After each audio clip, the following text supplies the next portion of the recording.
qof kasta oo ku fikira halkuu joogo inuu kor uga yara kaco khasab waxa la kulmaya culayskaasina wax kale maaha it's nature waa wax iska caadi ah oo waxaa markaad fuusho marka diyaaradda intiina diyaaradda marka diyaaraddu fuulaysa hawada turbulence badan bay leedahay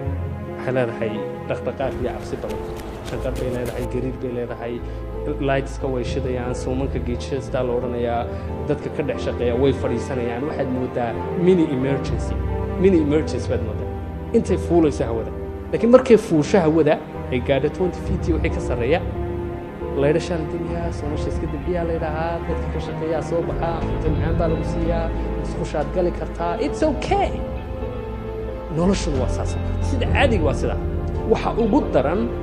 ugu daran markaad fuulaysa janajada markaad fuusho it's beautiful waxaa jira macallinkayga quote aad u cajiib u leeyahay it's always lonely at the top xagga sare mashquul maba noqoto mashquul ma firaaqo xagga sare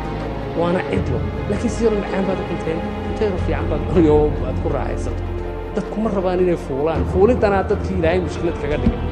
مش caqabadahan ka waranay waxa la kulmo qof kasta isku dayay inuu qabsado danihiisa raacdo ama isagu isbedela ama wax isagu bedel karo